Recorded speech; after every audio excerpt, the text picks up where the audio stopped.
Archie, how are you? Yeah, very well, thanks. Yourself? Yeah, good, thanks, mate. Nice to see you again. You too, mate. You too. Yeah, so what have you been up to? I suppose we're all trying to make sense of all this at the moment. How's it affected you, and how's things generally? Yeah, of course, it's been hard. I think it's like for everyone, and it's just been a nightmare out there. But yeah, with obviously, I'm quite fortunate at being able to train still. It's keeping me sane at the minute. But just being able to be in a gym and work on things. But it has been hard. It's been try taking it. Just got to try and go with the flow, and just use it how it is, and spend time with the family, and just get through. But now I think we're starting to see the light at the end of the tunnel, and the boxing's back on, which is lovely. So my weekends are nice now. Friday and Saturday this weekend, you got the boxing. So yeah, that keeps me busy now. Yeah, and I understand you picked up a little knock. Is that right? Is that in training? Was it? Yeah, so I picked up a little injury. So yeah, on top of COVID, I picked an injury up as well, which set me back a couple of weeks. Um, but I'm on. The good thing is I'm on a very speedy recovery, and I'm in the gym now working. So it won't be long before I'm back. Hopefully April, the latest, and I'll be back in the ring fighting. That'd be brilliant. So just explain for anyone who doesn't know what injury was it? You say it's a minor injury. I just picked up a little niggle in my arm. Just in training, it's just in my arm. So yeah, now I've got through that. Well, I'm getting through it now. It won't be long now, hopefully. So yeah, all good. Other than that, mate, all good. Great, glad to hear it, mate. Yeah, so your last fight was what, six months ago now. So you say April. Any ideas of opponents or anything like that yet, or is it? Well, we was looking to be out on the Frampton and Herring card, obviously next week. That was what we was aiming for before we picked up this injury, and we was looking at Kiko Martinez, to be honest with you, as an opponent. But Zelfa slipped in there first and ended up boxing him first. But so yeah, that's the sort of level of opponents we want. We want people who have been at the world level, around that good European fighters. So that's what we want next. Yeah, I mean that Zelfa fight was a bit of a travesty, really. I don't think anyone had him winning that fight, and certainly not by some of the margins that were given out. I know, it's astonishing. It is astonishing. End of the day, it's not Zelfa's fault. It's the judging. The scoring cards were terrible. But it is what it is. It's what we get in boxing. And Zelfa's obviously got through and picked up the win. Whether it give Kiko the rematch that he deserves, I'm not too sure if he will or not. But yeah, we're looking at big fights. There's some good talks out there. Obviously, Frampton and Jamel is what my eyes are on at the minute. I don't know if you've seen yourself, but Shakur's piped up a little bit lately, so that's interesting. But yeah, so they're big fights. It's very exciting this year. I'm very looking forward to it. It's going to be a great year. Yeah, well, you said the Frampton Herring fight this week for February the 27th. That's now been moved. That's now been moved back because Frampton's picked up a little niggle in his hand. Yeah. So that's been put back to a date to be fixed. So if it depends on when it is, you still might get that chance to fight on the undercard. Well, honestly, when people say things happen for a reason, people were saying that to me when I hurt my arm. It was because obviously with COVID, like I say, it's been hard enough with COVID, and then getting a date. And as like the day I agreed an opponent, I picked up the injury, and but now I can start to see a little bit of what they mean by things happen for a reason. Because Frampton's gone and picked up a little injury, and that means I could still be on that show now at a later date. Yeah, that'd be great if you are. What do you make of that fight, those two? Yeah, it's a great matchup. I think what that fight's going to boil down to is just pure size difference. I think Jamel, with his big long reach and awkward southpaw, I think that's what's going to win in the fight. It's just basically being keeping it long, but it's an hard one to call, really. I am backing Jamel because I've backed Jamel from the start, so I will be backing that. But if Jamel decides to hold his feet and trade with Frampton, then you're talking a Frampton fight. So it's a great matchup, and it's very exciting, and especially for the super featherweight division, especially for myself as well, just being a stone throw away from them big fights. It's very exciting. Yeah, I mean, a lot's been made of that height difference. Frampton, understandably, is saying, "Well, look, I've fought bigger men before and beaten them." But when you saw the picture of them two standing next to each other, he does look huge, doesn't he, Jamel? I'm not sure he's fought someone of that sort of size difference, because Jamel's is a big super featherweight. I'm a big super featherweight, and I believe Jamel is a little bit bigger than me. So I don't think Frampton's actually boxed anyone at his sort of size. But like I say, it's going to be a very interesting fight and a very exciting fight. Because I know last time I came down to the gym when we were allowed to come and film in gyms, which seems a long time ago now, Yeah. you were talking about Herring. I mean, this is long before he was fighting Frampton, and said, you know, you were done with the domestic side. You wanted to start fighting some of the big boys, going over to America, and by the sound of it, that's still your plan. Yes, that's 100% still my plan. To be honest with you, Chris, with myself, like I've said from day one, I need these elite level fighters at that game for me to bring my A game out. It's just one of them things. You know, when you need these opponents. Like that's what thrives. When I've been boxing at elite level as an amateur for such a long time, I've been in the amateur game since the age of 7, boxing at elite level, winning national titles left, right, and centre from the age of 11. It's all you thrive for, is to fight the best in the country and all round, and that's what I want to do at the minute. I just want to fight the best kids that are supposed to be out there, and that's why Shakur interests me, Jamel Herring interests me, Frampton. These are the fights that interest me. And what about Shakur? Because, like you said, he's been quite vocal. You know, he thinks Frampton shouldn't be fighting him at all. He thinks he should be in there.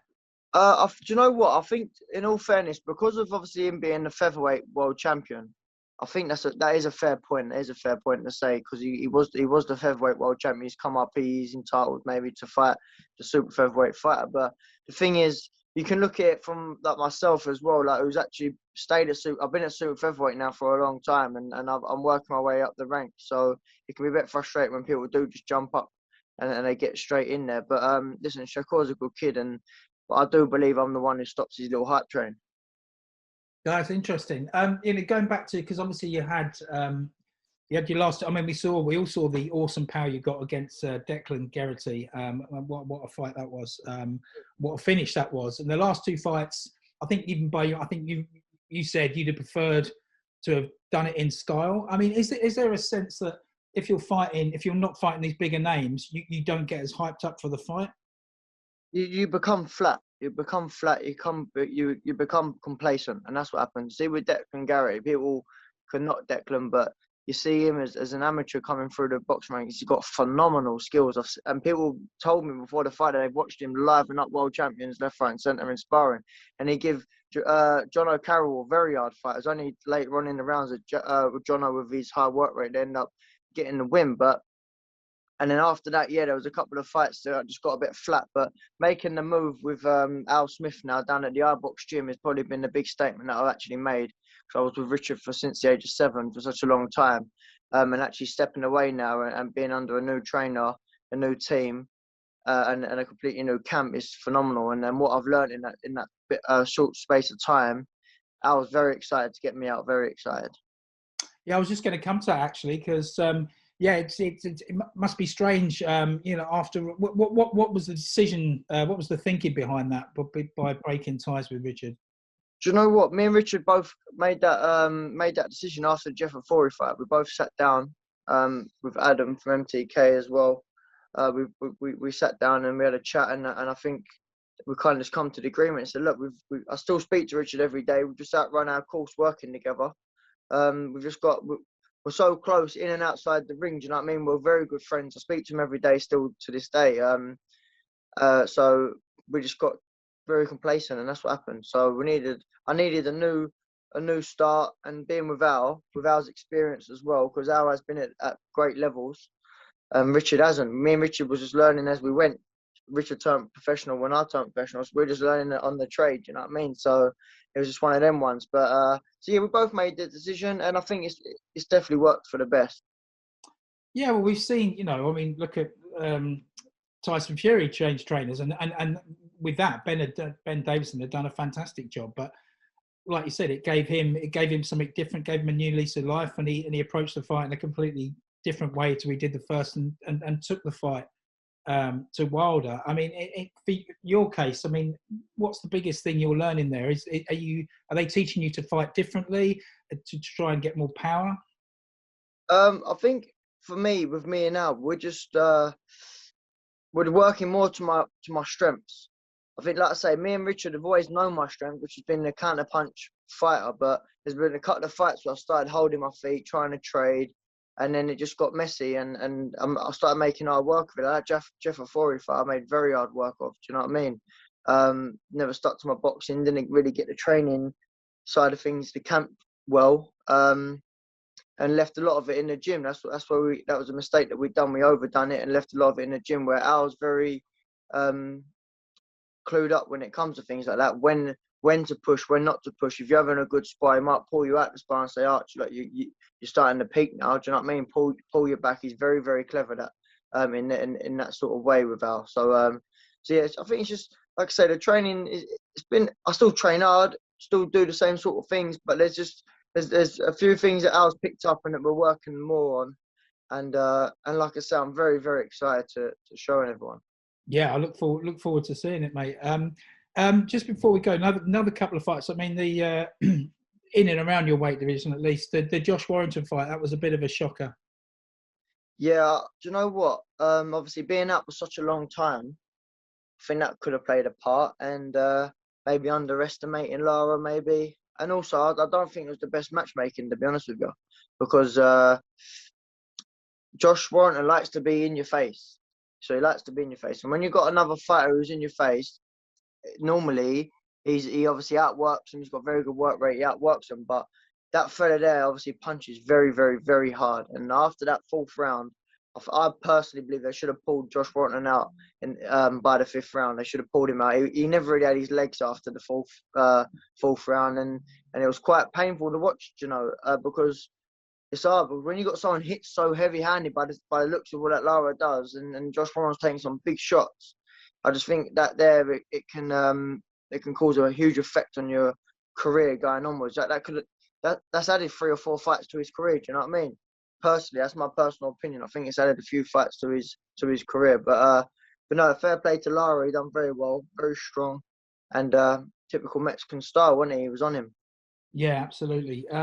And I know, it's a classic thing that all boxers want to go out on the shield, don't like being pulled out, etc., etc. But if you were in that same situation, you would understand it if your trainer said, right, that's enough. 100%. Look, it's not down to the fighter, because the fighter, myself, if I'm in the ring and I'm getting a serious hiding, I'm never going to pull out, ever, because you go out till, like you say, and you just keep going. Do you know what I mean? You just keep going until it's over. But that's where it's dangerous, and that's why you need a good team behind you to be able to make them decisions for you, because you're never gonna. I'll fight with one arm if I have to. Do you know what I mean? Like, I'll go when I had the injury. I wanted to be straight back in the next day and start punching, and I was like, no, you're gonna make it worse, and you need a team to be able to make the decisions for you, and that's why I personally believe the cornermen should have had a look at that and pulled him out. Yeah, no, fair enough. Okay, and just before we go, there's one fight that is still going ahead, Kakache Woodstock. What do you make of that one? That's a good fight. That's a very good fight. I think Kakache wins. He beats Woodstock, but it'd be interesting to see if Woodstock if he's improved at all, if he's made any changements. Because walking forward all the time, getting punched, hasn't done him any favors. So maybe he might look at a different strategy and try and do something a bit different. So that'd be very interesting to see how he does with that. But that's a good little matchup, I think. Good fight. Okay, right. Okay, mate. Well, it's good to talk to you. And I always ask this sort of question, like by the end of this year, God willing, we're sort of getting back to normal.